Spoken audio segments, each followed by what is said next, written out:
BJP దగ్గర TDP Janasena పూర్తిగా సాగిలపడిపోయినట్టుగా ఉంది, పడిగాపులు కాసినట్టుగా ఉందనే అభిప్రాయం బలపడింది. ఇదేదో అభిప్రాయం నేను చెప్పడం కూడా కాదు, చాలా ఆసక్తికరంగా నిన్న సండే ప్రత్యేకమైన కాలమ్స్ రాస్తారు కదా. చంద్రబాబును పూర్తిగా బలపరిచే పత్రిక, జగన్మోహన్ రెడ్డిని పూర్తిగా బలపరిచే పత్రిక, ఇద్దరు కూడా ఒకటే రాశారు. ఢిల్లీలో ఈ పొత్తు పూర్తిగా దాసోహం అన్నారు, తప్పనిసరి పరిస్థితుల్లోనే ఇది కుదుర్చుకున్నారని. వైసీపీ పత్రిక రాసిందంటే ఓకే, కానీ చంద్రబాబును బాగా వీరోచితంగా చాలా గట్టిగా బలపరిచే పత్రిక కూడా 2 రోజుల పాటు చంద్రబాబు నాయుడు, పవన్ కళ్యాణ్ ఢిల్లీలో నిరీక్షించడం చాలా అవమానకరమైన విషయం. అయినా కానీ వాళ్ళతో పొత్తు కుదుర్చుకోక తప్పని అసహాయ పరిస్థితుల్లో వీళ్ళు పడిపోయారు. ఈ పదాలు దేన్ని సూచిస్తున్నాయి?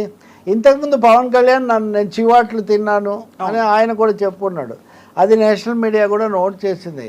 అంటే చివాట్లు తినటము, అవమానానికి గురయ్యారని చెప్పి వీళ్ళు రాయటము, ఇట్లా అసహాయ పరిస్థితి అంటాం, ఇవన్నీ దేన్ని సూచిస్తున్నాయి? ఇది ఎంత మాత్రం గౌరవప్రదమైన పొత్తు కానే కాదు. అది ఆంధ్రప్రదేశ్ గౌరవప్రదము కాదు, నష్టదాయకము. ఆ విషయం అలా ఉంచి కనీసమైన ఆత్మగౌరవ ప్రమాణాలతో చూసినా కానీ ఈ పొత్తు జరిగిన తీరు ఎంత మాత్రం కూడా గౌరవప్రదంగా లేదు.